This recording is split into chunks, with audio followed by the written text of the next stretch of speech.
नमस्कार साथियों। हमने अपने पिछले व्याख्यान में बात की थी अंधा युग नाटक के संरचनागत विशेषताओं को लेकर, उसके नाट्य शिल्प को लेकर के, उसके कथानक की संबंधित जो विशेषताएं हैं उस पर चर्चा की थी और उनके पात्रों के चरित्र के भीतर हमने अश्वत्थामा को लेकर के बात की थी। इसी नाटक का एक दूसरा पात्र है संजय, जो तटस्थ युवक का प्रतीक है, जो युद्ध नहीं करता, उसे दिव्य दृष्टि प्राप्त है और जिससे वे युद्ध का दृश्य अंधे धृतराष्ट्र और गांधारी को बताता है। प्रत्येक युद्ध की प्रत्येक घटना का विवरण वह देता है और वही संजय को युद्ध के समाप्ति के समय यह प्रतीत होता है कि वे क्या है, उसके जीवन का अस्तित्व क्या है, उसकी अस्मिता क्या है। वे अपने आप को दो बड़े पहियों के बीच में रखे हुए एक छोटे निरर्थक शोभा चक्र के रूप में देखता है। ना वे युद्ध कर पाया, ना वे कौरवों का पक्ष ले पाया, ना पांडवों का पक्ष ले पाया।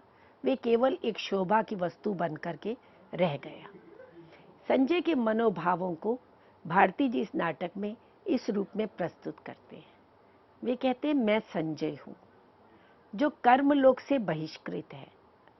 मैं दो बड़े पहियों के बीच लगा हुआ एक छोटा निरर्थक शोभा चक्र हूँ, जो बड़े पहियों के साथ घूमता है पर रथ को आगे नहीं बढ़ाता और ना धरती ही छू पाता है, और जिसके जीवन का सबसे बड़ा दुर्भाग्य ये है कि वह धुरी से उतर भी नहीं सकता। तो ये तटस्थ मनुष्य की, तटस्थ व्यक्ति की मनस्थिति को चित्रित करता है कि वह व्यक्ति जो तटस्थ रहता है वह जीवन के सबसे बड़े दुर्भाग्य के साथ जीता है। वे किसी एक पक्ष के साथ ना होने के कारण उसको ऐसे लगता है कि उसका जीवन निरर्थक चला गया, व्यर्थ चला गया, जो केवल शोभा की वस्तु बन गया। युद्धों की स्थिति में जो ऐसे तटस्थ रहे, उन व्यक्तियों के प्रतीक के रूप में संजय उपस्थित होते हैं। इसी नाटक का एक अन्य पात्र है युयुत्सु। कौरवों में सबसे छोटे भाई थे और जब उन्होंने देखा कि कौरव अधर्म के पक्ष पे है, असत्य का पक्ष ले रहे हैं, तो वे कौरवों का साथ छोड़ करके पांडवों के पक्ष की ओर हो जाते हैं, क्योंकि उन्हें लगता है कि जिस तरफ कृष्ण है धर्म उस तरफ है। तो पांडवों की ओर से युद्ध करते हैं और सारी कौरव सेना मृत्यु को प्राप्त हो जाती है, सारे कौरव भाई उनके मृत्यु को प्राप्त हो जाते हैं। और उसके पश्चात युयुत्सु जो जीवित रह जाता है उसकी क्या स्थिति होती है। वापिस लौट के आता है कौरव नगरी में, तो वह प्रजा की घृणा का पात्र बनता है। प्रजा उसे प्रेत समझती है, अपने बच्चों को छुपा लेती है, माँ के अपमान का, माँ के व्यंग्य का पात्र बनता है। माता भी उस पर व्यंग्य करती है कि अब तो तुम प्रसन्न हो गए, अब तो तुम खुश हो गए कि तुम विजयी हो गए हो अपने भाइयों को मार करके। और जिन पांडवों के पक्ष में उसने युद्ध किया, उन पांडवों में भी उसे अपमानित ही होना पड़ा, उस पर कोई विश्वास नहीं करता है।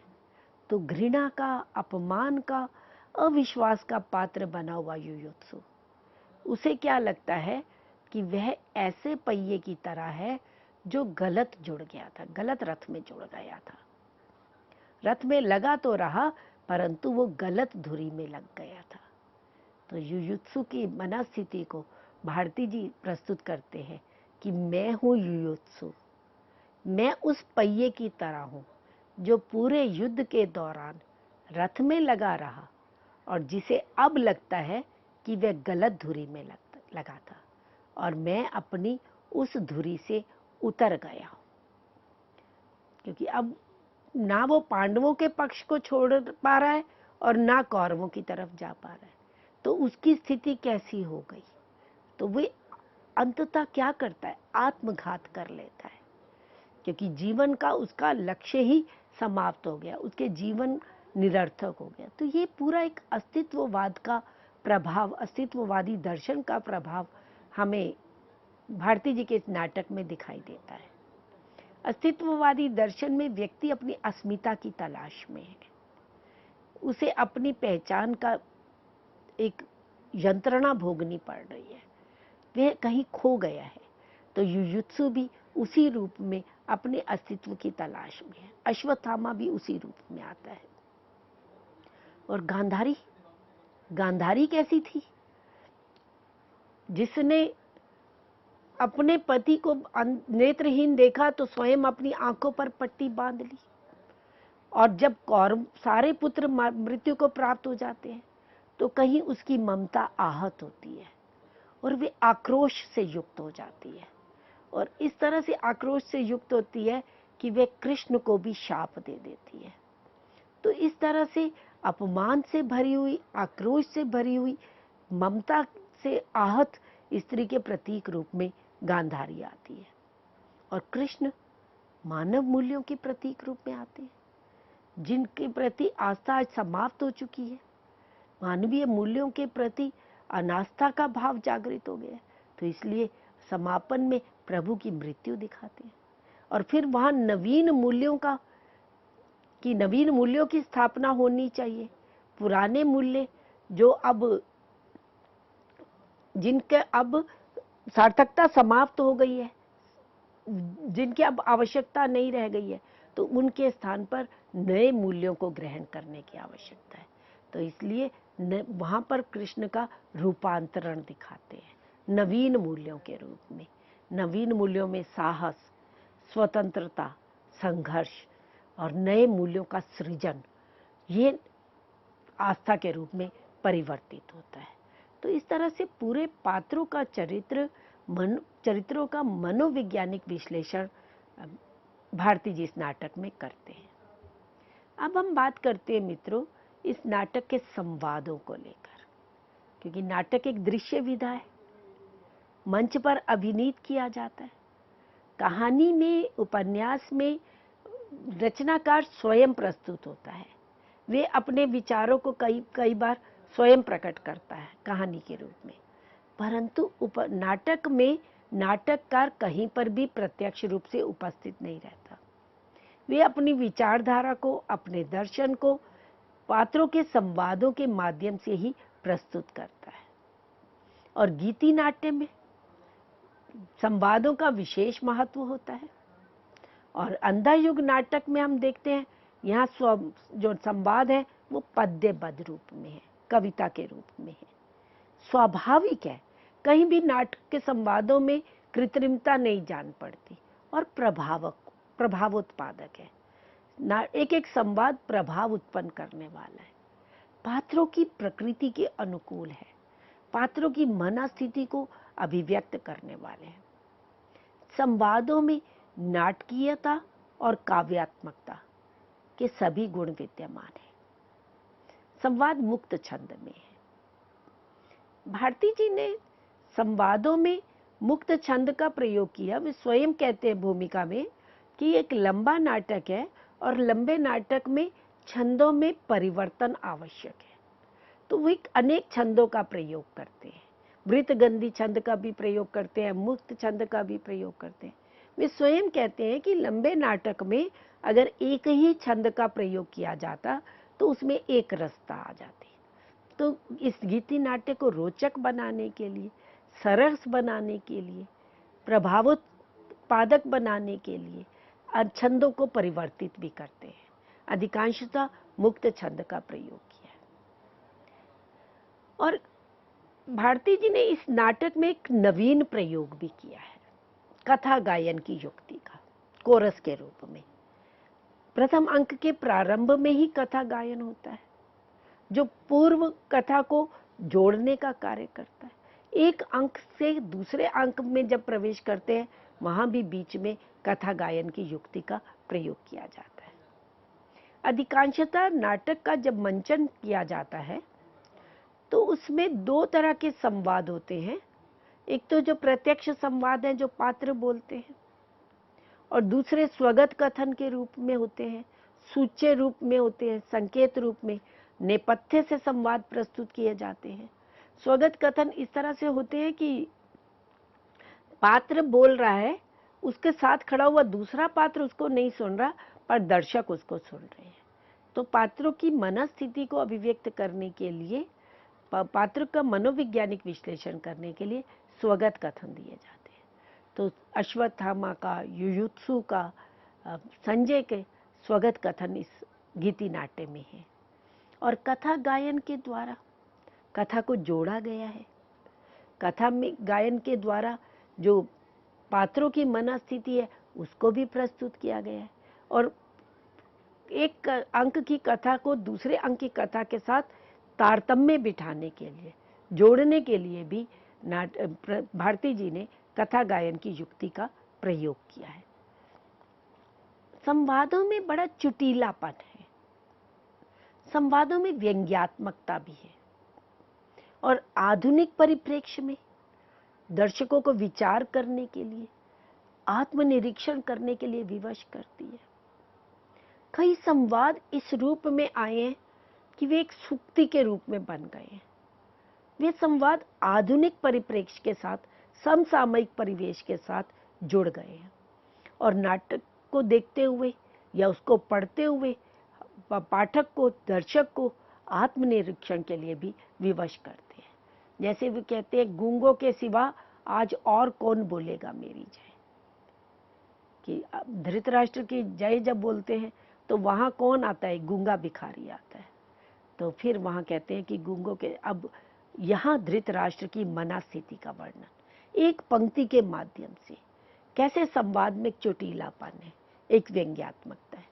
वे कहते हैं, एक जगह कहते हैं, हर क्षण इतिहास बदलने का क्षण होता है, कि कोई ऐसा व्यक्ति आता है जो पूरी नियति को बदल देता है। तो हर क्षण इतिहास बदलने का क्षण होता है।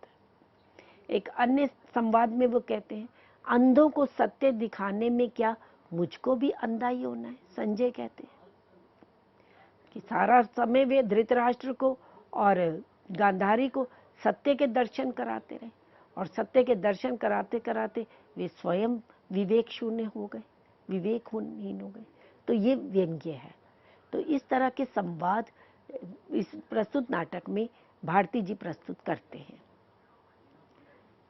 गीति नाट्य में प्रतीकों का बड़ा महत्वपूर्ण स्थान होता है। जब हम प्राचीन किसी कथा को लेते हैं, मिथक आधारित या इतिहास परक कोई कथा को लेते हैं और उसे वर्तमान संदर्भ के परिप्रेक्ष्य में प्रस्तुत करते हैं, तो उसके लिए रचनाकार अनेक प्रतीकों का सहारा लेता है। और इस गीति नाट्य में भी पूर्ण रूप से प्रतीकात्मकता है। शीर्षक से लेकर पात्रों से तक, वस्तु विधान तक, भाषा तक, पूरे में प्रतीकात्मकता हमें दिखाई देती है। इस नाटक का शीर्षक अंधा युग ही प्रतीकात्मक है। जब ये स्वयं कहते हैं, उस दिन जो अंधा युग अवतरित हुआ जग पर, बीतता नहीं रह रह कर दोहराता है।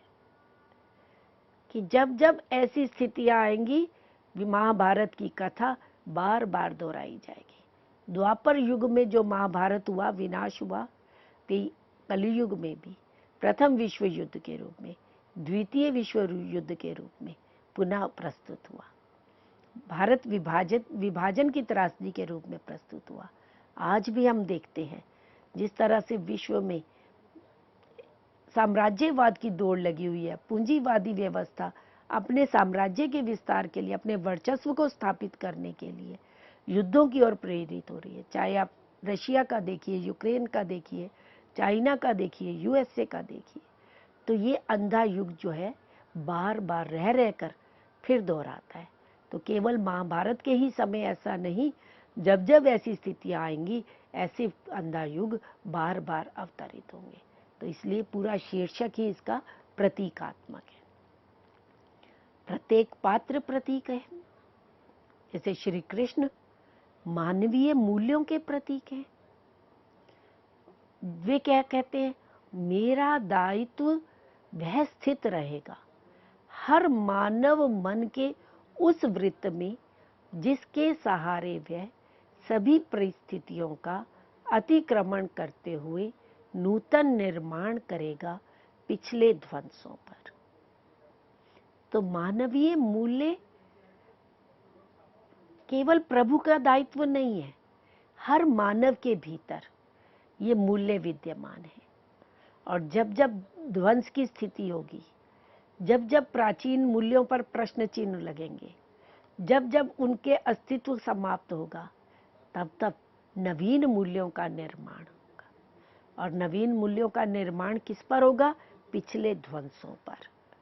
तो वर्तमान संदर्भ में नवीन मूल्यों को धारण करने की आवश्यकता है। तो इस तरह से श्री कृष्ण मानवीय मूल्यों के प्रतीक के रूप में उभर कर आए। अश्वत्थामा जो पूंजीवाद के परिणाम स्वरूप आज समाज में पशुत्व वृत्ति उभर रही है, युवाओं में जो एक कुंठा की वृत्ति उत्पन्न हो रही है, अवसाद की वृत्ति उत्पन्न हो रही है, प्रतिशोध की भावना उत्पन्न हो रही है, उसके प्रतीक रूप में अश्वत्थामा का चरित्र प्रस्तुत करते हैं। इसी तरह से युयुत्सु बौद्धिक वर्ग का प्रतीक है, जो सत्य का पक्ष लेता है किंतु उसे निरंतर लांछित अपमानित होना पड़ता है। सत्य का पक्ष लिया, अपने परिवार से, अपनी माता से, अपनी प्रजा से, अपने भाई बंधुओं से निरंतर अपमानित होना पड़ा, घृणा का पात्र बनना पड़ा। तो ऐसे आज के बौद्धिक वर्ग की, बुद्धिवादी वर्ग का भी यही स्थिति है। तो उसके प्रतीक रूप में आया है।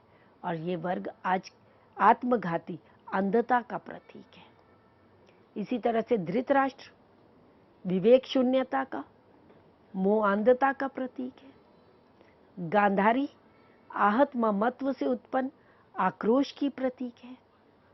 जो दुर्योधन के अपने 100 पुत्रों के मृत्यु पर जिसकी ममता आहत हो जाती है और वे आक्रोश से उत्पन्न हो जाती है, और आक्रोश इतना अधिक बढ़ जाता है कि वे विवेक शून्यता की स्थिति में पहुंच जाती है। यहाँ तक कि कृष्ण को भी अपशब्द कह देती है, कृष्ण को भी शाप दे देती है। तो इस तरह से आहत ममत्व के आक्रोश से उत्पन्न उसकी प्रतीक गांधारी है। अब हम बात करते हैं बिंब विधान की। गीति नाट्य में बहुत सी ऐसी बातें होती हैं, ऐसे संदर्भ होते हैं जिनको बिंबों के माध्यम से प्रस्तुतिकरण किया जाता है। संवादों में भी पर्याप्त बिंबात्मकता है, कहीं दृश्य बिंब का, कहीं स्पृश्य बिंब का, ध्वन्यात्मक बिंबों का प्रयोग किया है। जैसे नाटक के प्रारंभ में ही जब आकाश में गिद्ध उड़ते हुए दिखाई देते हैं तो पूरा एक आंधी का दृश्य, पूरा एक दृश्य बिंब आ जाता है। ध्वनियां सुनाई देती हैं तो वो ध्वन्यात्मक बिंब प्रयोग किए गए हैं। तो भाषा, ध्वनि और बिंब, इसका बड़ा अद्भुत सौंदर्य इस नाटक में हमें दिखाई देता है। और भाषा शैली की बात करें अगर हम इस नाटक की, तो भाषा कवित्वपूर्ण होते हुए भी सामान्य बोलचाल की भाषा है। यद्यपि पात्र महाभारत युग के हैं, यद्यपि कथा वहां से ली गई है, पर पात्रों की भाषा सामान्य बोलचाल की है। भाषा सरल, सहज और बोधगम्य है। भाषा में एक हरकत है, एक विशेष प्रकार की टोन लिए हुए है, जो मंच के अनुरूप है, जो दर्शकों को लुभाती है और पात्रों के चरित्र चित्रण में समर्थ है। भाषा इस तरह से कि हर पात्र का चरित्र, उसके चरित्र की मनस्थिति, उसके मनोभाव, उसकी मानसिक क्रियाएं उभर करके आ जाती हैं। तो पात्रों के चरित्र चित्रण को अभिव्यक्त करने में समर्थ है। भाषा परिस्थितियों के मर्म को भी उद्घाटित करने वाली है। जैसे संजय का ही वही संवाद था, जब वो कहता है कि मैं 2 बड़े पहियों के बीच लगा हुआ एक छोटा निरर्थक शोभा चक्र हूं, जो बड़े पहियों के साथ घूमता है पर रथ को आगे नहीं बढ़ाता और ना धरती ही छू पाता है, और जिसके जीवन का सबसे बड़ा दुर्भाग्य ये है कि वह धुरी से उतर भी नहीं सकता। तो ये परिस्थिति के भीतर छुपे हुए मर्म को, मनस्थिति को पूर्णतया उद्घाटित कर देती है। तो बिंबों के माध्यम से, प्रतीकों के माध्यम से अंधा युग नाटक एक सफल नाटक गीति नाट्य है। शैली की बात करें तो अंधायुग नाटक में अनेक शैलियों का एक मिश्रित प्रयोग है। अंधायुग नाटक में संस्कृत नाटकों का, ग्रीक नाटकों का, अंग्रेजी नाटकों की शैली का भी प्रभाव दिखाई देता है। एक और भारतीय रंगमंच की लोक शैली उसमें दिखाई देती है। भूमिका में स्वयं उन्होंने कहा कि इसको मंचन के लिए इसको लोक नाट्य शैली में भी प्रस्तुत किया जा सकता है। और जो कथा गायन की प्रवृत्ति, कथा गायन की युक्ति इस नाटक में अपनाई गई है, वो ग्रीक नाटक की कोरस शैली से अपनाई गई है। और जो नेपथ्य के दृश्य हैं, जो सूचे दृश्य हैं, वे संस्कृत नाटकों की परंपरा से लिए गए हैं। तो इस तरह से अनेक शैलियों का मिश्रित प्रयोग हमें इस नाटक में दिखाई देता है। अब नाटक की वास्तविक पहचान उसके मंचन से होती है कि वे नाटक रंगमंच के कितना अनुकूल है। मंचन की दृष्टि से अगर हम अंधायुग नाटक की बात करें तो ये एक नया कीर्तिमान है। 1954 में इस नाटक का प्रकाशन हुआ और उसके पश्चात पंत जी ने इस नाटक का आकाशवाणी रेडियो से प्रसारण भी हुआ। तो रेडियो प्रसारण के रूप में इस नाटक में परिवर्तन किए गए और फिर 1962 में पहली बार इस नाटक का रंगमंच पर अभिनय भी हुआ और उसके पश्चात निरंतर 1962 से लेकर आज तक ये नाटक निरंतर मंच पर अभिनीत होता रहता है।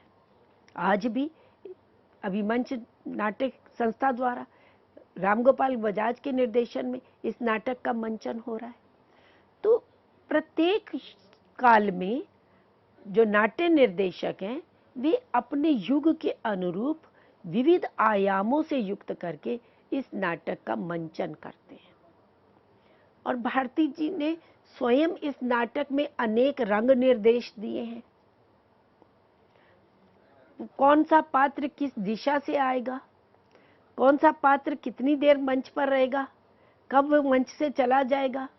मंच पर बैठे हुए जैसे अश्वत्थामा का दृश्य दिखाते हैं, वो अपना धनुष तोड़ देता है और वहां जड़ होकर के बैठ जाता है। गांधारी जड़ स्थिति में बैठी हुई है। तो पूरे रंग निर्देश भारती जी नाटक में दे देते हैं और वे स्वयं कहते हैं कि उन्होंने इस नाटक की रचना रंगमंच के लिए ही की है। और भारती जी एक विराट मंच की परिकल्पना करते हैं, विराट मंच प्रस्तुत करते हैं जिसके नाट्य निर्देशकों के लिए पूरी तरह निर्देश दे देते हैं और वह उन निर्देशों के अनुरूप नाटक का सफल मंचन रंगमंच पर करते हैं। और इस नाटक में जो कथा गायन दिया गया, बीच बीच में हर अंक के पश्चात कथा गायन है, अंक की समाप्ति पर कथा गायन है, उससे नाटक में एक रोचकता आ गई है। और इस नाटक का देश विदेश में सफल मंचन हुआ है। मॉरिशस में, इंडोनेशिया में इस नाटक का मंचन हुआ है और भारत में भी विभिन्न नाट्य निर्देशकों द्वारा इस नाटक का सफल मंचन किया गया है। तो इस तरह से प्रस्तुत नाटक के शिल्प की बात जो हमने आज की, कि चाहे वो कथा वस्तु की दृष्टि से हमने देखा, पात्रों की दृष्टि से देखा, संवाद की दृष्टि से, भाषा शैली की दृष्टि से, रंगमंच की दृष्टि से, ये नाटक एक नया कीर्तिमान रहा है।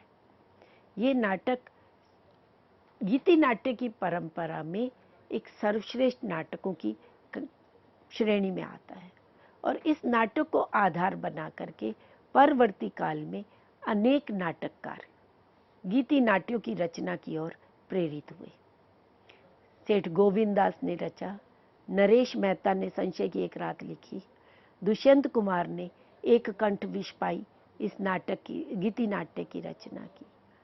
तो इस तरह से गीति नाट्य की परंपरा हिंदी साहित्य में एक विकसित परिष्कृत परंपरा रही है, एक श्रेष्ठ परंपरा के रूप में, और नाटक के संदर्भ में हिंदी साहित्य को समृद्धि प्रदान करने में इस नाटक का विशेष योगदान रहा है।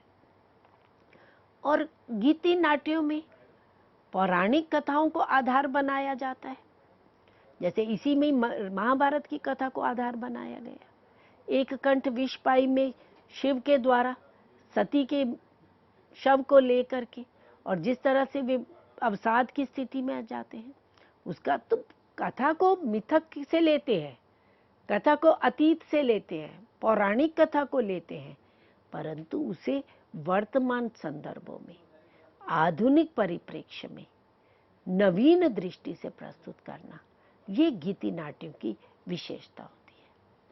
और समसामयिक विषयों को लेकर के, सामाजिक बोध को लेकर के, सामाजिक समस्याओं को लेकर के भी गीति नाट्यों की रचना हुई है। ऐतिहासिक विषयों को लेकर के भी गीति नाट्यों की रचना हुई है। तो इस तरह से हिंदी साहित्य में विभिन्न विषयों को आधार बना करके संवाद के स्तर पर, भाषा शैली के संदर्भ पर मंचीय दृष्टि से अनेक नवीन प्रयोग करते हुए अनेक गीति नाट्यों की रचना हुई है। और गीति नाट्य की दृष्टि से हिंदी साहित्य में एक समृद्ध परंपरा मिलती है। तो आज मित्रों, हमने अंधा युग नाटक के नाट्य शिल्प पर चर्चा की। आज की चर्चा हम यहीं समाप्त करते हैं। नए विषय के साथ पुनः प्रस्तुत होंगे। धन्यवाद।